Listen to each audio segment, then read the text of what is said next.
Meerbott, host of Hidden Human. Today we are talking to my good friend, journalist, and founder of Mountain Court Media, Aundrea Cline-Thomas. She's going to talk to us about her 2022 inflection point in her career, the trends that she's seeing in leadership, and the importance of storytelling to leaders across the board. So let's begin our conversation. And I have to say, hi, friend. Hi, Aundrea Cline-Thomas is in the house. Oh my God. So, journalist, which is how I met you. Yes. But now you're the founder of Mountain Court Media. So first of all, I'm curious where that name came from. Okay. Well, one, I'm just so happy to be here, to see you. We met during a really tough time for me. And so this feels like this is very much of an evolution for me. So I'm just like happy to be here. Mountain Court Media. Mountain Court is a street that my mother grew up on in Sierra Leone, West Africa. And on that street, my great grandfather built a home. He was like a trader. So he would go up to the provinces, make money, and bring it back down to Freetown, which is the capital city. And he saved his money, saved his money. He built a house, and generations of my family have lived in that house. And the part of journalism that really kind of was frustrating for me is that I didn't feel like it honored the complexity and depth of communities of color. And so when I created my business and I was thinking about like what's the framework, what I want to stand for, I really wanted to stand for a place where you didn't have to meet the status quo, that it was a disruptive space where we honor our history and celebrate our roots and celebrate our differences. And so that's why I named it Mountain Court Media. I'm trying to hold it together because it's such a moving story and it's so you. That's the essence of who you are. Like you honor life and how it manifests. And thank you for sharing that. And so let's stick with that for 1 second. So you're absolutely right. And I think that we lose the origin stories, and I told you before we got on here that Mr. Rogers used to carry a quote in his wallet that said, frankly, there isn't anybody we couldn't learn to love once we've heard their story. And I think there are so many commonalities through our differences. Does that make sense? Yes. Okay. So what are you working on that is honoring that mission, vision, values that you created? Well, let me tell you the beauty of it, right? It's that I created a mission before I knew how it would manifest. But when you say something out loud and when you're intentional about it, you attract the things that you want to do. So every single thing so what does it mean? Let's start there. It's a strategic storytelling agency. I describe it this way. I help my clients tell better stories about themselves, their work, and each other through creative projects to corporate media training. So what does that mean? I'm like right now in this moment, I'm working on a YouTube series with former White House staffers and their political strategists, and my really dear friend who's a comedian, talking about the intersection of Black women, politics, and culture. I am working with a journalism organization on their live events team and curating discussions that are intersectional. And so I get to say who gets on a panel, and I get to really think deeply about who we haven't heard from so we can move stories forward. I also work with a global tech company in their media training. So I really get to help corporate executives across the world, literally, figure out what their narrative and land it with impact without them, trying to be anything other than themselves. So, and then the other thing that I'm doing right now is helping journalists transition into new areas and helping them understand that they have agency, helping them understand that the world is a lot bigger because there's a lot of volatility in the marketplace right now. There's a lot of layoffs, there's a lot of buyouts, and there's just like media is just at a inflection point. So I'm helping people kind of navigate their journey. I might have to have you tell my story because I've always wanted somebody of your caliber. And I was in talks with Ernest Owens, who's a good friend of mine, but I almost feel like I need, not that I don't love him and he's not excellent at what he does, but I feel like I need a woman to kind of Mhm. interview me to pull it out because Yeah. I'm not good at talking about myself. I mean, I can tell stories all day long, but I recently had somebody say to me, "Do you know you like answer a question and then tell me something else?" So I'm like, "Yeah, because I'm a coach and my company's called You Loud and Clear for a reason. It's not about me." So but I love that. And it's interesting when I'm coaching executives, the first part of the process when you work with me is tell me your story from birth until now. And one, I'm listening for their storytelling ability because you and I both know th- these executives talk about influence and executive presence all the time, but they don't utilize their story. Yes. And I think what you're doing is so important, not only for the skill set of the people that you're working with, but for capturing it for historical value Right. for humanity. So, okay. All right, first before I go to like when we met and how that kind of shaped your life, are there specific action steps that before somebody comes to you that they can take to kind of start thinking about their story? You know what? I think that when people are thinking about telling their story, they think outside of themselves first. This is how I need to look. This is how I need to sound. This is how I want to feel. I will not feel nervous. And they assign characteristics like feelings to it, good, bad, very binary feelings to it, right? Um, and that's a block. That creates a block. And so you don't have to do anything before coming to me because I want you in your most authentic form. We work together. And it's something that I had to learn on my journey when I was when I was in Philly, I took acting classes to help my on-air performance, I remember and you I telling took me that. yeah, and I took Yep. acting classes to become somebody else because that's what I thought I needed to succeed. But what it taught me was just to be an elevated version of myself. But to do that, you have to understand what your baseline is. Like, where are you starting so you know where to go from there? And so that's kind of what I'm mimicking in when working with clients is saying, "All right, what's your desired impact? What is a message that you want to land? And then let's work backwards. Who are you speaking to?" The differentiation doesn't come in the message, the differentiation comes in the curating that message for your specific audience. Yeah, that's great. Now, what about like if you were to talk to, let's say, high school into college, like you're going into college and what would you tell them to communicate? Like going into that interview, that college interview, what are things you should think about? Okay, we talked about the baseline, where you're coming from, your unique magic, your loving essence that we need to bring out into the world. But are there tactical things that they can remember to make more of an impact through telling their internal story? You want to tell your why. That's what resonates. So many people are telling, this is what I do to check the box, right? Here are the box checker things. Be impressed with my box checking. People don't remember that.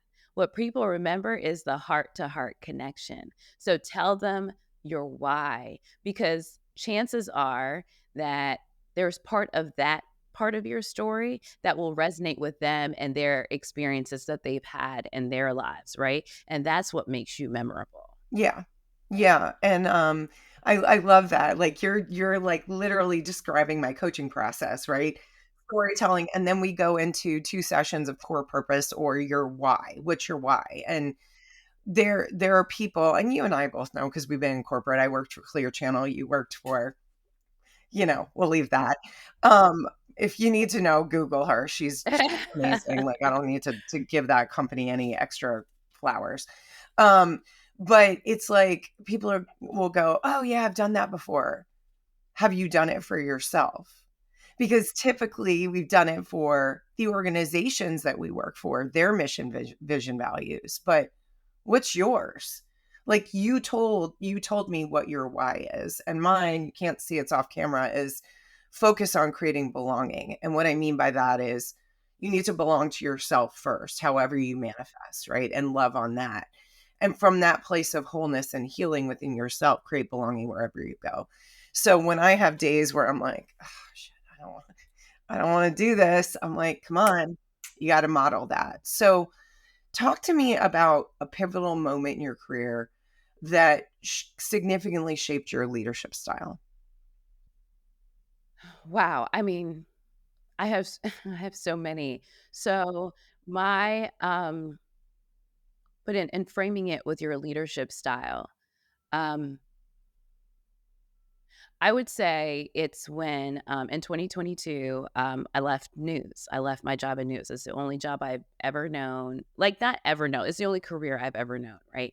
But I decided to be a journalist when I was 17 years old, and I did everything that I did subsequent to that decision that I made in June of whatever year that was, um, 2000, 1999, I think, 1999. Um, and everything that I did subsequent to that was to help me get to that point. And so when I got to the point in um, June of 2022, when I was walking into my boss's office to tell her that I, was not going to continue with this company, and I had not told very many people about my decision to just blow it all up, I couldn't believe that, I had to speak to my 17-year-old self about, like, "Are you letting her down? You tried really hard. This is not the outcome you wanted. You have to save yourself." I knew it was right, academically, but it still was a very hard thing to do. So in terms of it shaping my leadership, it, it defined that I am, in fact, a leader. I've known that since I was a child, but I never had the title, and I would lead. People knew I was a leader, like, I would speak and people would listen, and like, in terms of coworkers and management could see that, like, I have a lot of currency in my newsrooms and stuff like that, but I don't think I fully embraced, um, what that meant, and so I didn't decide to go into another corporate job because I just didn't see anything that I liked, so I created my own, and so that is my leadership style, I would say, is understanding that I really my leadership style was, based on how I wasn't afforded opportunities to lead and, how other people could not see how I could add value and didn't like really I was trying to be put in those positions, but they wanted me to be in a box over here. And I'm like, no, I have a lot of agency. Like, I'm really good at this other thing. And so misaligning me, although I was trying to communicate where I could add the most value and saying, no, you need to be over here. So I have an innate skill of seeing where people thrive and putting them in positions to do that as opposed to trying to make them be or do something that they're not. And that stemmed from knowing how that felt for me. Yeah, so take me back to that moment. Okay, so you're about to walk in your boss's office, right? What were the emotions and physical sensations that came up? Because when I work with a client and and I'm going to divert for 1 second. But when I met you, I could feel you. I could feel your energy. You didn't have to tell me you're a leader. I was like, who is this? And it literally, I don't know if you felt this because I feel everything, right? But to me, it was like, Yeah. so I'm so glad you honored that part of you and shifted that move. But go back to that moment in time. So, and when I got fired, because I got fired, I can remember it, right? And I remember the pit in my stomach and then the anger because I knew it was completely wrong. And there were other things in the background that I won't get into that literally it was she's a loudmouth broad, get her the fuck out of here. Mhm. But what that did was launched me into what I was supposed to do. And I don't know if you had this in your job, but I had one good boss, not a boss, a leader in 11 years. So the way I learned to coach was I'll do the opposite of that.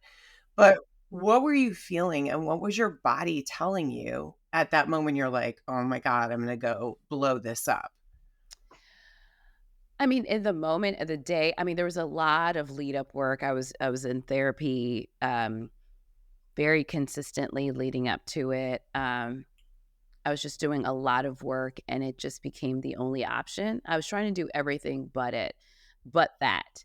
But that just became the only option. And when I walked in, because they had no idea it was going to happen, I kind of blindsided them. So the context is they wanted me to have um, a bigger position, a more visible position.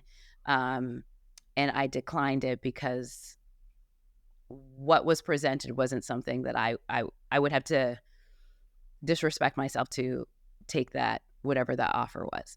And so I said no, and they were just kind of like what? Who does this? Yeah, we're handing And you the so keys to the kingdom. Be grateful. yeah, be grateful, right?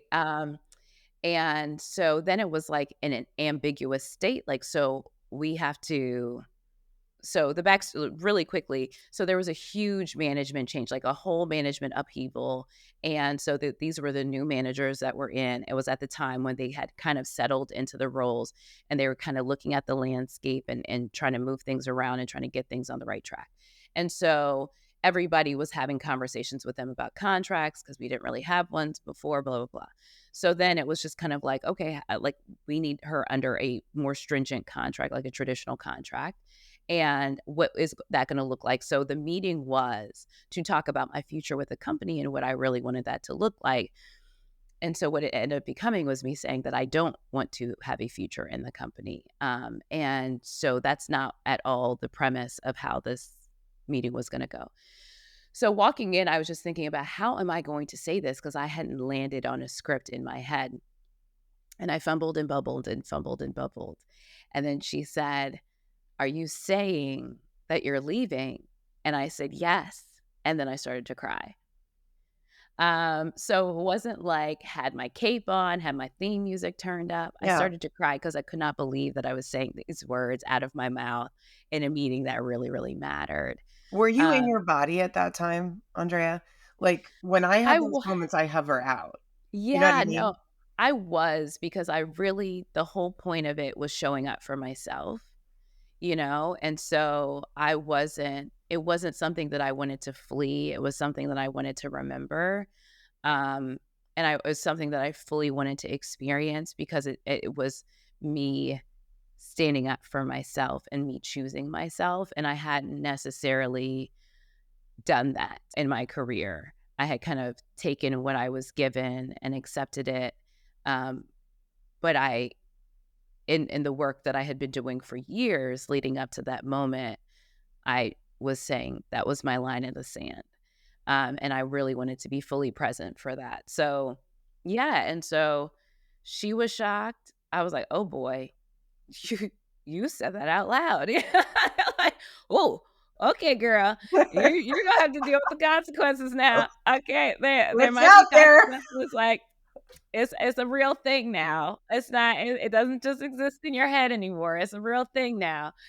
So, yeah, no, I laughed, but I just was like, "I can't believe it." And then I called friends, and I'm in New York, and I just walked out the bill I tried to walk out the building as fast as possible. I walked up the street, like, called friend I was like, "911, I need to talk to you right now." And we got on a FaceTime, and I sat on someone's stoop, like, a block away and cried on their stoop, like, Oh, "Oh my god, I just did this because we had been talking about I was like, "I did it." They're like, "What do you mean?" I go, "I just quit my job."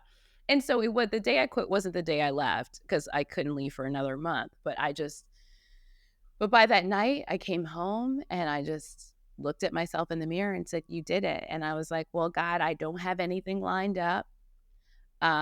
You're just gonna have to figure it out from here." what? And I slept really, really well that night. Mm, I love you.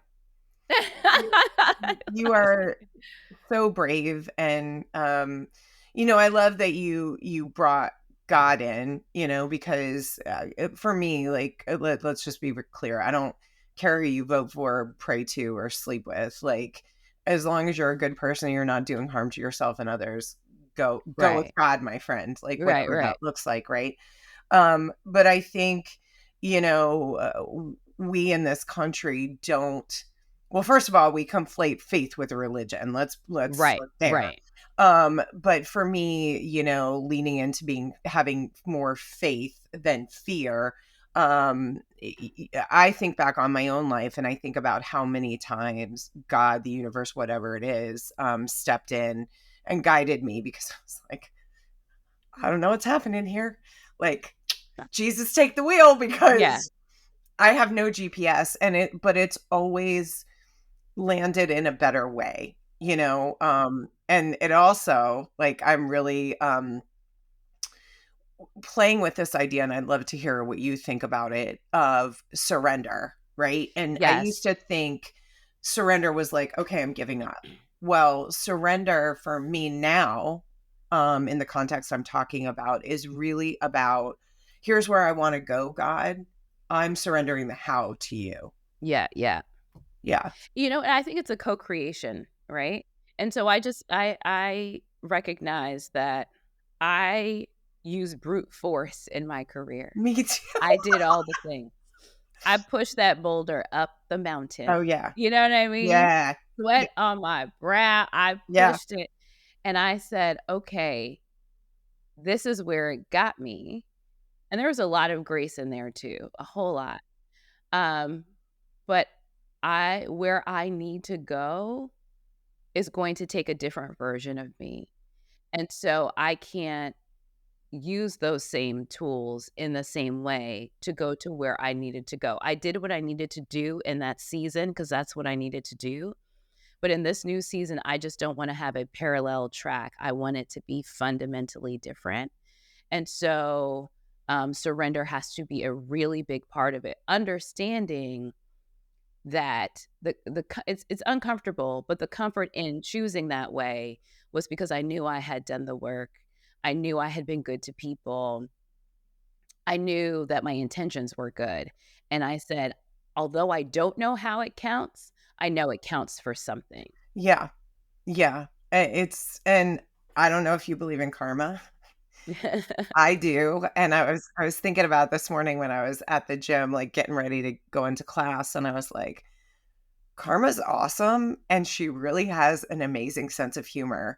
Like, some of the things I've been seeing in our world today, I'm like, "That's really funny." Like, Mhm. apparently billboard went up outside of Mar-a-Lago, that said, and I don't, like, a friend of mine sent it to me last night, she saw it on Twitter, or X, whatever it is.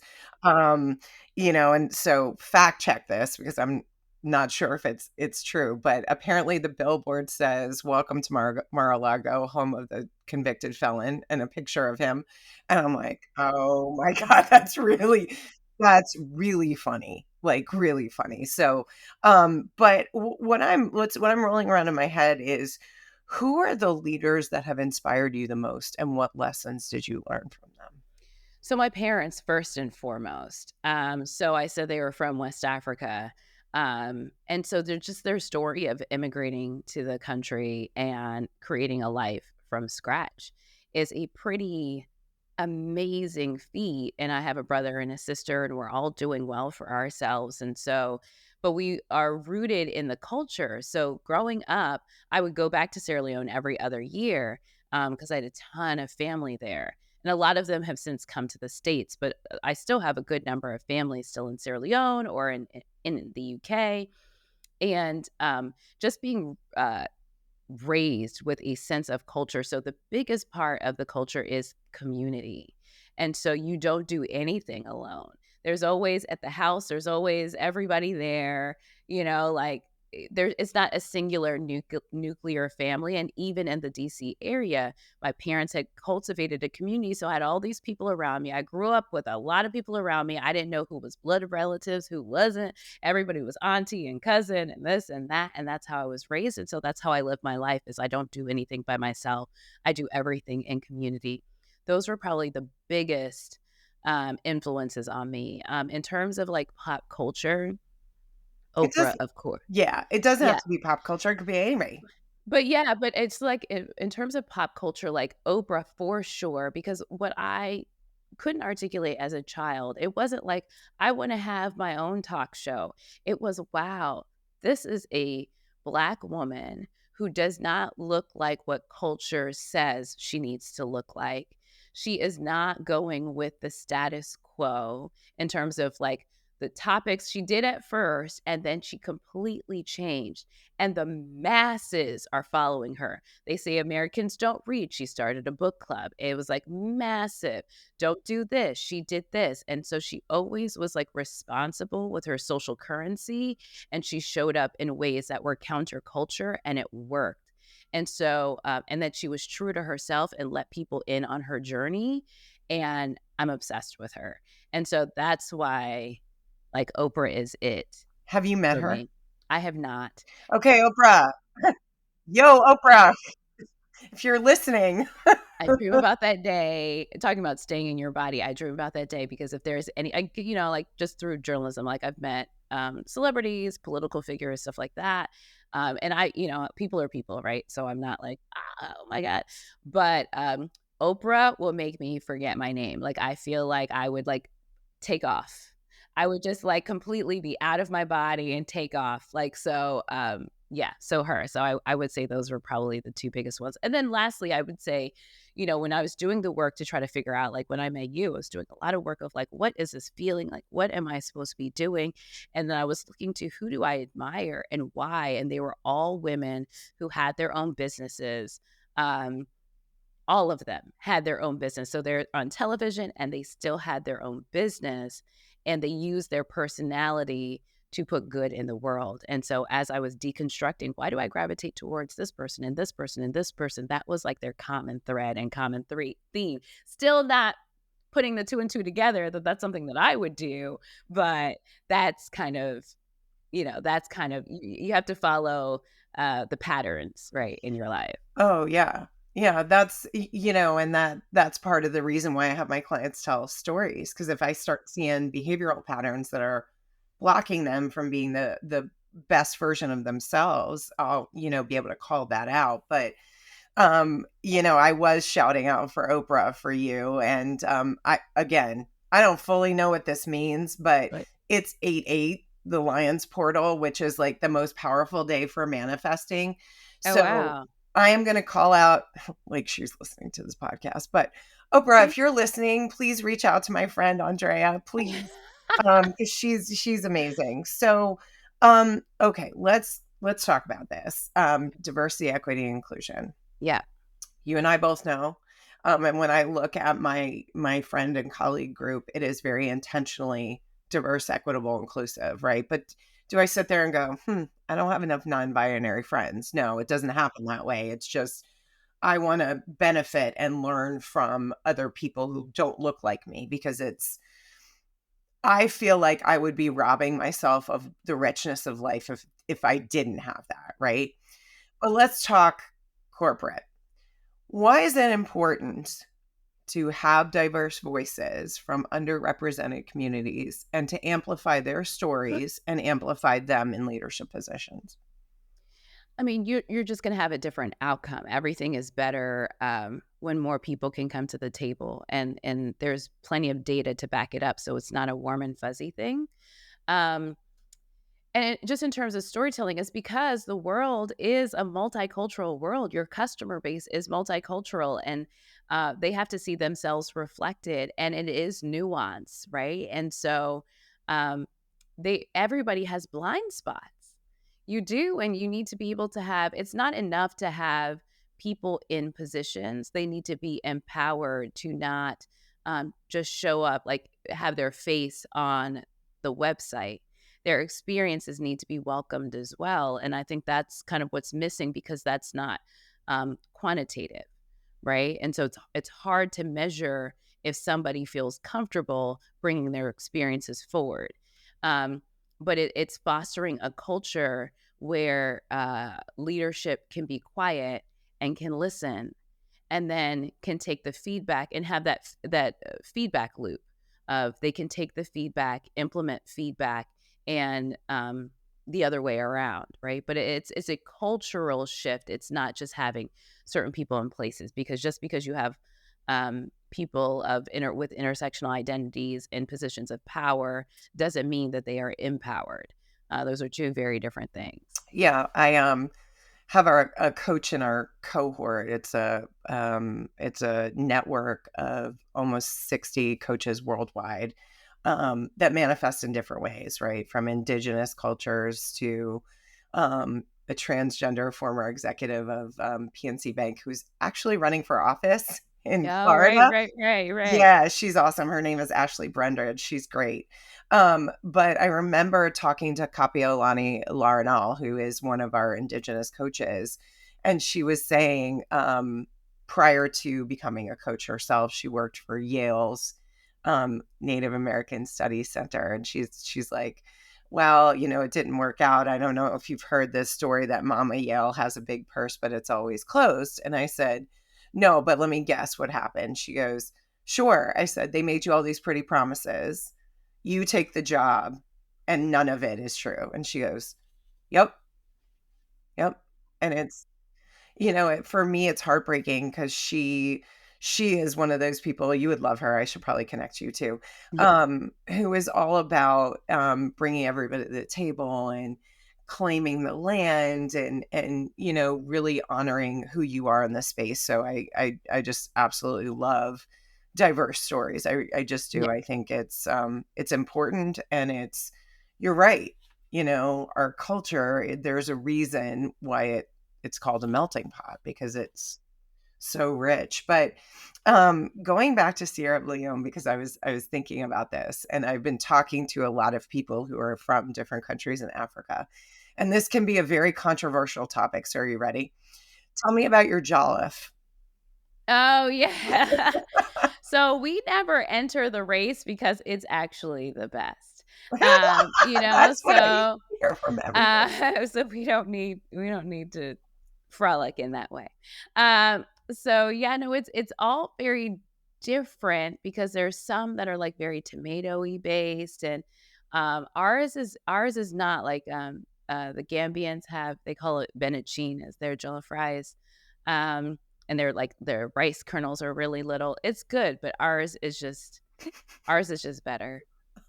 Ours is better. I do want to say, though, kind of going back to what you were saying before, I want to say the power of journalism, like what I love the most. So I started my career in Macon, Georgia. I'm from the DC area. So I got a job for $18,000 a year in Macon, Georgia. And I had never spent any significant time in the South. Um, and so I had my biases about the South and Southern people. And so I would have to go and sit with people in their homes to interview them about different stories. That's what I loved about journalism. I am sitting with people who think certain things about me. I'm like going into these main streets, which I never knew that there were still main streets. And I was like, oh my God, this is out of my social studies book from the sixth grade. Like it feels like nothing has changed. These very small towns. And I had my bias, right? But I go and I speak to the people, and not that they don't have bias either, not that they have the right language sometimes, as well, but we all want the same things, right? Like we all, and so I had to check my own bias. I had to see people with an open heart. They had to see me with an open heart. And we don't have to agree on everything, but there are common themes where I could sit with them in their home and they will offer me a sweet tea and we can have a conversation. And I think that's like the most beautiful thing, that my job thrust me into those positions. And most people don't live their lives in that way. So I just think it's about the curiosity to say, okay, what are my biases here? And not make the other person challenge them, but just being open to saying, that's my stuff. And not having to project that on other people. And also seeing where sometimes we focus on the difference and say, where do we agree? Because there's some place that we agree, like they say a clock is right twice, twice a day. Like there's some places, and maybe starting from there as opposed to just where the friction is. Yeah, and you're so right because I sit there and I watch these like disagreements, right, from each side and I'm like you both want the same thing. You both want the ability to live in peace. You both want the ability to live the way you want to live without somebody telling you how to do that. And Right. it's like we're so focused on the binary, right? I Right. feel like it's if you and I disagree, which we don't very much. I mean, Right. we're pretty much on the um you're wrong and I'm right. And it's like that doesn't leave any room for possibility or curiosity. It's really an ego thing that keeps you identified in right and wrong. And you and I both know it's never that black and white, ever. So yeah, and I love that you first of all, like I had a similar situation where when I met my husband, he was stationed in Norfolk, Virginia, and I grew up in South Florida, about an hour north of Miami, which is like the sixth borough, right? So I go and I have my own biases. And I remember the first weekend I was there, I took a run in the neighborhood and I counted 8 Confederate flags. And Yeah.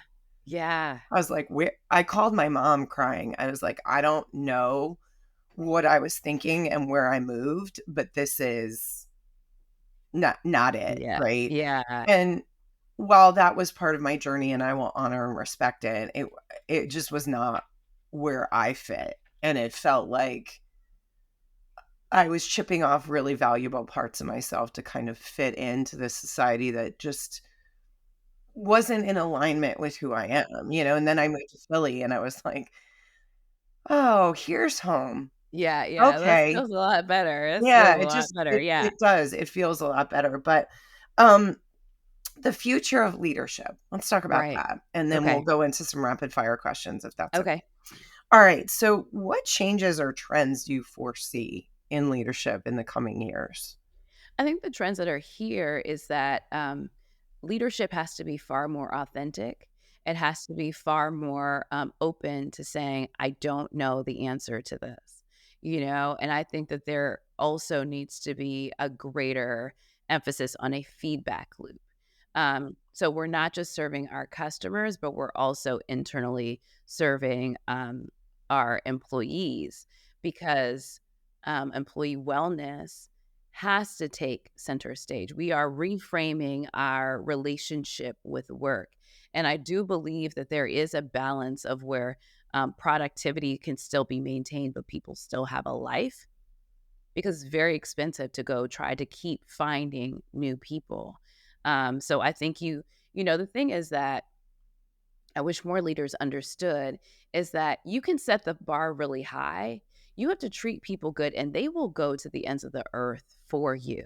And probably blow past the bar. Yeah, and blow past the bar, but it starts with hiring, as hiring people not just for their skills, because I think that's another thing that's gonna change is this idea that just because you went to this school, that means that you are this level of competent.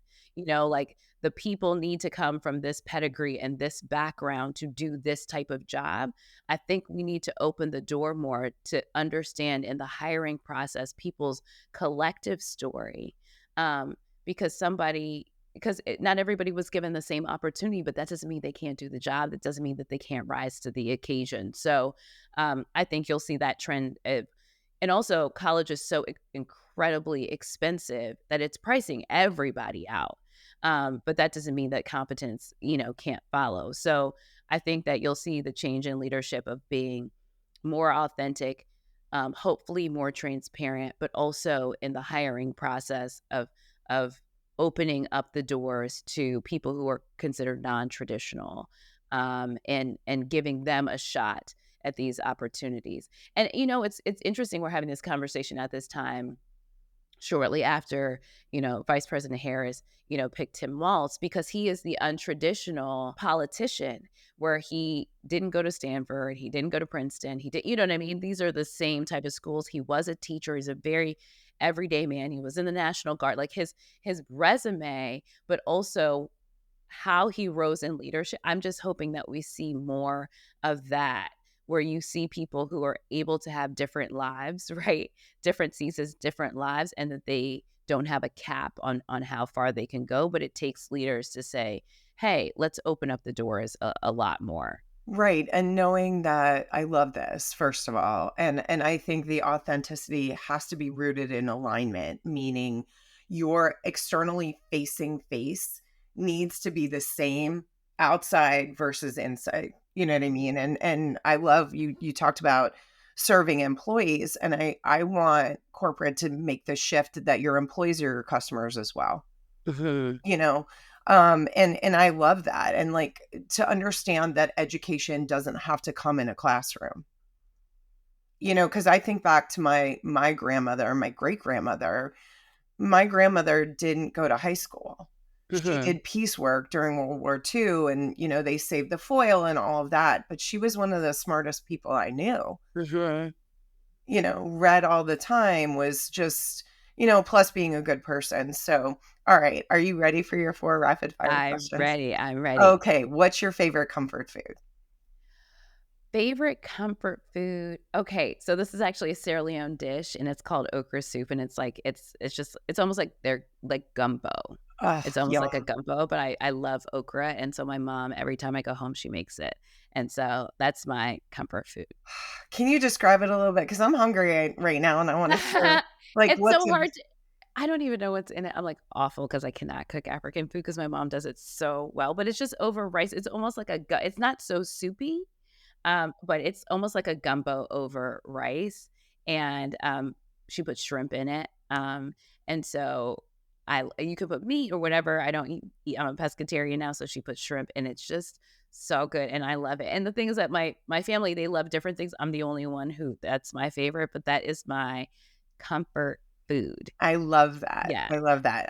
Tell mom I'm on my way. I So know. She cooks for everybody, by the way. She cooks for everybody, so just say the word, and she'll make you some. oh, I don't tempt me. Seriously, I'll be like, "Andrea, I'm here." Um, okay, what books are on your nightstand? So I was like, let me look. Um, I've got Sheila Johnson's book, and that's her memoir. I have the Setback Cycle, which is my friend Amy Schoenthal's book. I have the Bible on my nightstand, and I'm like trying to read and what there's a book called What Do You Need for this woman by her name's Lauren Wesley Wilson, and she's the founder of Women of Color in Communications. And I just went to their conference, so that's on my nightstand as well. I love that. Okay, what songs are on your playlist? Beyonce. Of course. There's so much Beyonce. There's literally so much Beyonce. I have a little bit of go-go music, which is from DC, to just remind me of home, and like Wale, who's also from grew up in not far from where I grew up. So yeah, that's what's on my and then like 90s. I Yep. just love the 90s Yeah. music. Yeah. Yeah. Yeah. The class I took this morning was with my favorite instructor, and it was 2000s R&B hip hop. I was like, "Oh, yeah, man." Like, Yeah. totally jam it out. You forget, like, "Ooh, this was my jam." Like, Oh, yeah, this was yeah. good times, yeah, so I don't have a whole lot of new stuff, except for Beyoncé, but, like, outside of her, I don't have a whole lot of new stuff. I mean, and I loved her introducing the Team USA. I Yeah. thought Yaya was like I wouldn't have thought of that, but when they did it, I was like, "Genius. That's genius." Okay. What are you most grateful for in this moment right now? I'm grateful that I'm trying. I'm just trying. I'm just out here trying to make it happen, and, I last night, I have a cohort of journalists that's going through a month-long intensive process. This is our first cohort, to help them transition their careers, and we had our first webinar yesterday, and so I'm so pumped and jazzed. It was about mental health, and people it just, like, resonated with people, and I was just like, "Oh my god, I built this thing from the ground to be a respite for people." Like, "Oh my god, I'm building what I needed." And just because I didn't have it doesn't mean I can't offer it up to other people. And so I'm just really proud of myself and grateful for that. Yeah, you should be, and that really resonates with me on a deep level because that's why I built that cohort, and it was funny because my business partner, Jackie Linton, on it, she was like, "Kelly, we need more men." I was like, "No, we don't." She goes, "If you're really gonna build a diverse cohort, come on." But I look at them and I'm like, this is what I wanted. I wanted that community. I wanted people to see my magic, not because I checked off these boxes, right? But so I totally get that. Okay. People want to hire you to tell their stories. How do they get in touch with you? So you can AundreaCT.com. It's AUNDREACT. You can send me a message through my website. I'm on LinkedIn. Andrea at mountaincourtmedia.com, court like the basketball court. And you can just send me an email and then we can go ahead and get to work. I would love to work with people, help them tell their stories.